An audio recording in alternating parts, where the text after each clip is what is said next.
Hello everyone, আসসালামু আলাইকুম। সবাইকে পবিত্র রমজানের শুভেচ্ছা।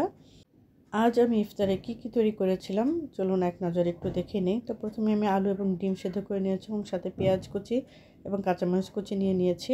এখন এটাকে একদম চিকন যে গ্রেটারের সাইডটা রয়েছে সেখান থেকে আমি গ্রেট করে নিলাম। আলু এবং ডিম সবগুলোকে আমি এই চিকন যে গ্রেটারটা রয়েছে সেখান থেকে আমি গ্রেট করে নিলাম। গ্রেট করে নেওয়ার পরে আমি এখানে দিয়ে দিলাম সামান্য পরিমাণ বিট লবণ, গোলমরিচ, গুঁড়ামরিচ গুঁড়ো দিয়ে এখন সামান্য লবণ দিয়েছিলাম।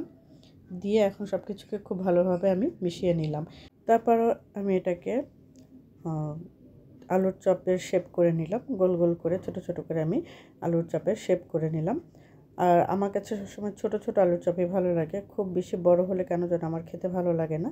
তো আমি এভাবেই করে নিলাম। এখন আমি বেসনটা রেডি করে নিচ্ছি। বেসনের মধ্যে আমি লবণ, হলুদ, মরিচ, জিরার গুঁড়ো দিয়ে খুব ভালোভাবে মিশিয়ে নিয়ে তারপরে হালকা একটু পানি দিয়ে দিলাম। এখন অল্প অল্প পানি দিয়ে আমি বেসনটাকে গুলিয়ে নেব। বেসনটা এমনভাবে গুলোতে হবে যেন খুব বেশি পাতলাও হয় না আবার খুব বেশি ঘনও হয় না। তো আমি এভাবেই অল্প অল্প পানি দিয়ে বেসনটাকে গুলিয়ে নিলাম। এখানে আমি বিট লবণ দিয়ে দিয়েছি আর আমি আদা রসুনও দিয়ে দিয়েছিলাম, কিন্তু কীভাবে যেন ওটা স্কিপ হয়ে গিয়েছে। তো আদা রসুনের পেস্ট অবশ্যই দিতে হবে। তারপরে আমি অল্প অল্প পানি দিয়ে খুব ভালোভাবে এটাকে গুলিয়ে নিচ্ছি যাতে খুব ঘনও না হয় এবং খুব পাতলাও না হয়। আর সবশেষে আমি খুব সামান্য পরিমাণ সোডা দিয়ে দিলাম। খুব ভালোভাবে মিশিয়ে নিয়ে আমি ব্যাটারটা রেডি করে নিলাম। এখন আমি কিছু বেগুনি কেটে নিলাম। এগুলো আমাদের গাছের বেগুন, এর জন্য এত ছোটো ছোটো এবং চিকন চিকন হয়েছে। তো নেভার মাইন্ড, যেহেতু আমাদের গাছে বেগুনগুলো রয়েছে তাই আর বেগুন কেনা হয় নাই, এই গাছের বেগুন দিয়ে বেগুনিটা তৈরি করে নিলাম। আর যেহেতু নিজের গাছের বেগুন এবং এগুলো কেনা না, তাই এগুলো ছোটোই হবে এবং চিকনই হবে, এটাই স্বাভাবিক।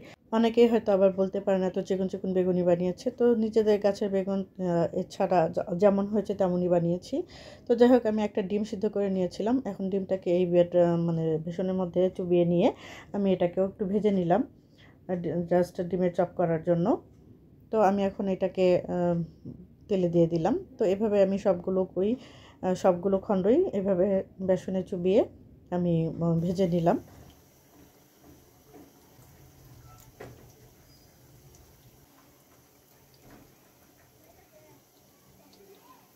মিডিয়াম হিটে আমি এগুলোকে উল্টে পাল্টে খুব ভালোভাবে ভেজে নিলাম একদম হালকা ব্রাউন কালার হওয়া পর্যন্ত।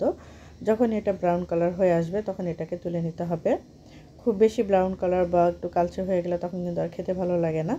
মিডিয়াম হিটে কিছুটা সময় নিয়ে ভেজে নিলে এগুলো এমনিতে খুবই মচমচে থাকে এবং অনেকটা সময় ধরেই আসলে মচমচে থাকে। তো আমি সবগুলো বেগুনি এবং ডিমের চপগুলো উঠিয়ে নিলাম। এখন আমি যে আলু চপগুলো রেডি করে রেখেছিলাম সেগুলো এখন এই বেসনে চুবিয়ে আমি এগুলো ভেজে নেব।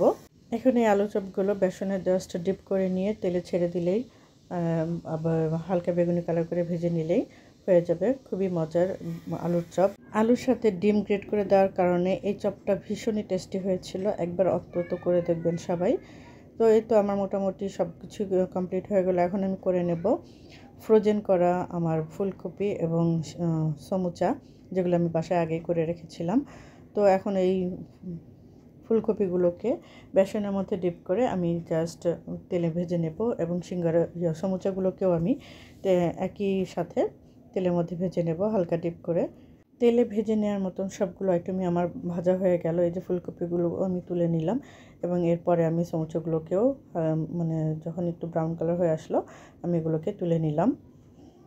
তারপর আমি একটা কড়াইতে তেল গরম করে নিই, তাতে পেঁয়াজ কুচি, রসুন কুচি, আদা রসুন বাটা আর দিয়ে খুব ভালোভাবে একটু ভেজে নিয়ে তাতে দিয়ে দিলাম আমি লবণ, হলুদ, মরিচ এবং জিরার গুঁড়ো দিয়ে খুব ভালোভাবে একটু ভেজে নিয়ে তার মধ্যে আমি দিয়ে দিলাম টমেটোর পিউরি। আমি এটা আসলে টমেটোগুলোকে জাস্ট সেদ্ধ করে রেখে দিয়েছি। তারপর আমি মানে বুটগুলোকে আলু দিয়ে চটকে নিয়ে এর মধ্যে দিয়ে একটু কষিয়ে নিয়েছিলাম। কষিয়ে নিয়ে তারপর পানি দিয়ে দিয়েছি। জাস্ট ওই অংশটা আমার কেন যেন ব্ল্যাঙ্ক হয়ে গিয়েছে। যাই হোক, আমি ছোলাটাও করে নিলাম। এই তো তারপরে আমি এখানে টেবিলে পরিবেশন করে নিলাম। মোটামুটি এই ছিল আজকে আমাদের ইফতার। আর কিছু ফল কেটে নিয়েছিলাম, যেমন তরমুজ, তারপরে শসা, গাজর ও এখানে আর একটা আইটেম করা হয়েছিল শাকের বড়া। এই শাকের বড়াটা খেতে খুবই দুর্দান্ত হয়ে থাকে। কোনো একদিন অবশ্যই আপনাদের সঙ্গে শেয়ার করব। আজকে এখানেই শেষ করছি।